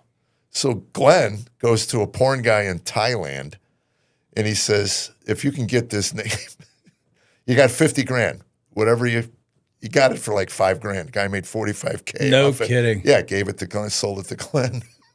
No kidding. Yeah. I mean, how sharp is that? That's an amazing story. Yeah. You know, I would have never thought of it. I would have said, you jerk. I ended up using jeffallencomedy.com. But Yeah, jeffallen.com. I was able to get chadprather.com, but we started doing Watch Chad because Well, actually, you got chadprather.com. it's just the spelled short the A. same. The short A. We can't buy bohunks.com. It's But You already looked it it's up. already taken? yeah, I'm sorry. That's why I'm so amazed. Don't ever go see what's there. Before the noise. Yeah. But before the noise. That's why I'm shocked. It's like anything you can think of. Have you ever done that? Just all the gone time. on and Google search? So Back in my porn days, way back when, I used to Google the most obnoxious, obscene thing, like with pygmies It'll and come up. whatever. Oh my God, a million come up. pages. You're going, you think you're unique No, in it'll your come up. perversion, but you're not. Yeah. You're not unique at all. I've tried to do other variations because we do a thing called Above the Noise, which is a paywall thing where I'm like, okay, there's people out here who have been asking me, hey, we want to go deeper and learn how to study the scripture for ourselves. And so I said, okay, well, let's do Above the Noise, kind of a play off of that where you go subscribe to it. You can't find abovethenoise.com, so we had to do a join abovethenoise.com, which is, again, it gets complicated with all that stuff. Right. It's hard to make it as a man today, man. It's hard Tough. to do it. Hard to do it. So chadprather.com for the tour dates. All the stuff. And you can And find Before the Noise you're there, working too. solid.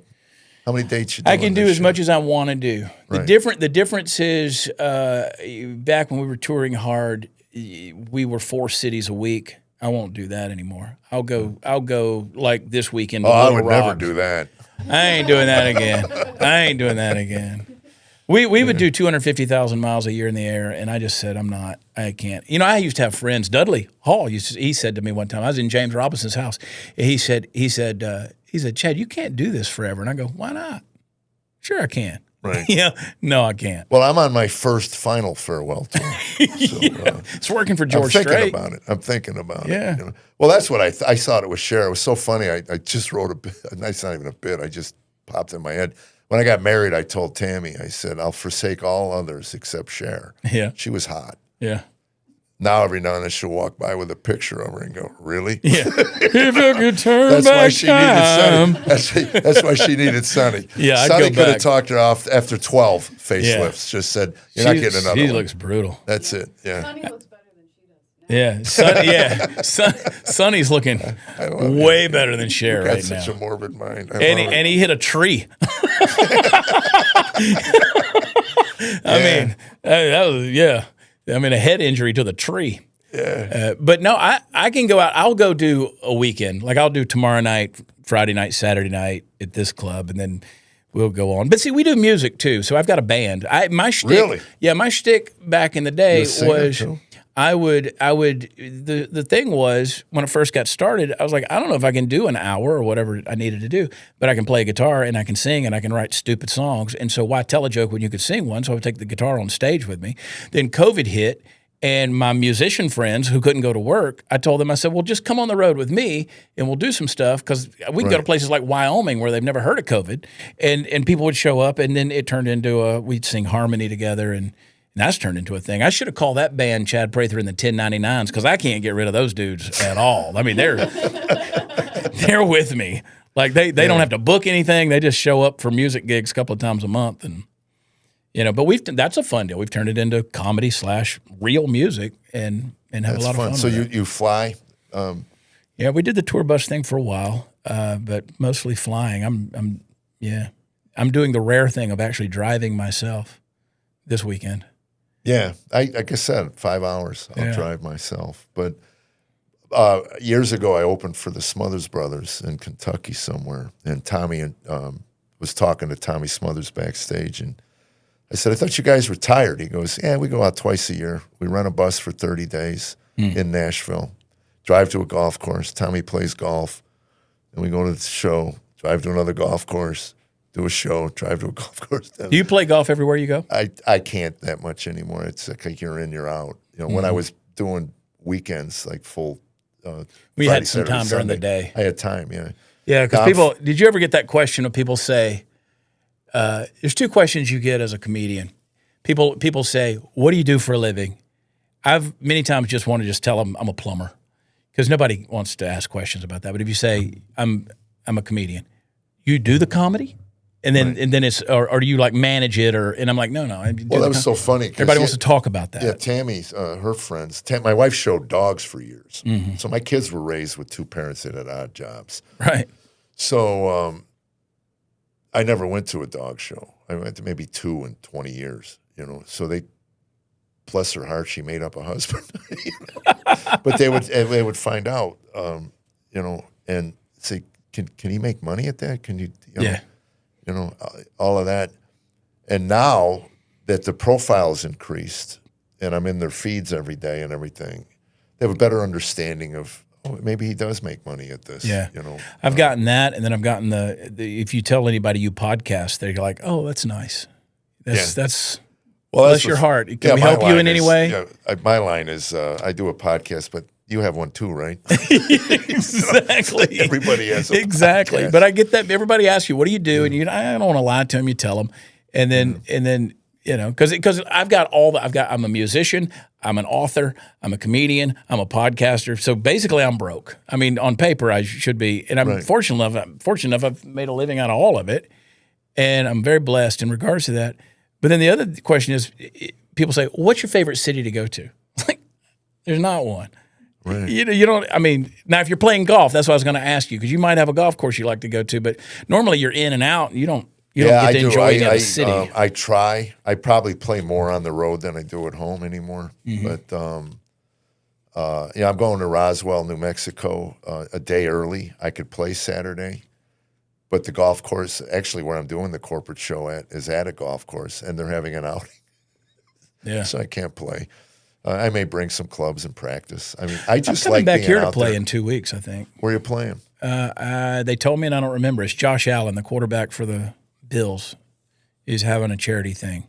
Oh. Everybody does their charity thing here in Nashville. Yeah, I'm doing one September 9th. I hope you'll come and play. I'd love to. Yeah. I'd love to. I had arm surgery 2 months ago, and I really shouldn't be playing now, but I'm going to. Well, by September, you'll be Good. healthy. Yeah, I'll be good. And you got plenty of time to come up with an excuse to not play.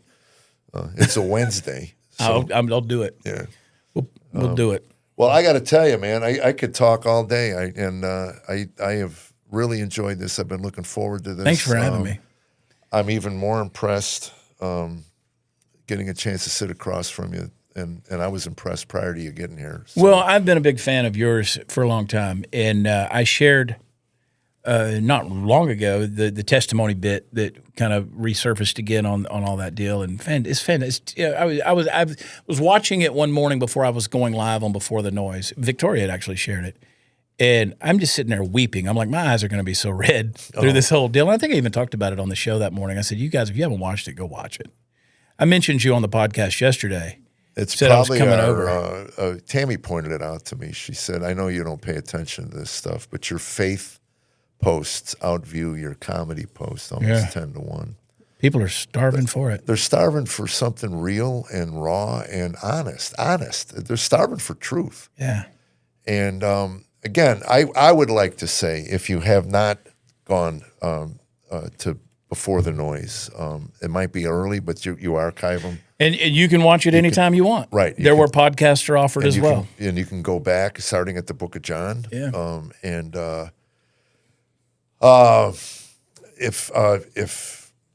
If you're one of those that wake up in the morning and you just can't figure out why you're here, what's the point to all of this? And you got all the boxes checked, every last one of them checked. Got the beautiful wife, I got the home, I got the kids, I got the thing, and you're sitting up at night scrolling through, looking at things you shouldn't be looking at because you're bored out of your mind. There is an answer to that. And the one that created you, the one that put you in this position, and the one that's probably tugging at your heart right now wants to hear from you. And it's just a simple, get on your knees. What did Jesus say? Knock and I'll answer. He's there. And you don't even have to buy a subscription. But you'll want to go deeper. You want to go deeper. You'll want to go deeper. Above the noise. God bless you, mister. You too. Thank you for coming, man. Thank I you, appreciate it. Thank you for having me. And we'll see you guys out on the road. Thank you for watching. And coming up, we got some really cool Joby Martin and Andy Bannister from the UK. We're going to do a Zoom. We're going to start doing a couple Zooms to see how that works out. Please comment, subscribe, share. All of it. We need you. You know, if you want to, if you like this kind of content, let us know. And if you don't like it, let us know. Not that I read them, Carolyn reads them. And any replies you get that are snotty and nasty are probably from me. And if they're gentle and kind, they're probably from Carolyn. So God bless you guys, man. And we'll see you out on the road with the commentator.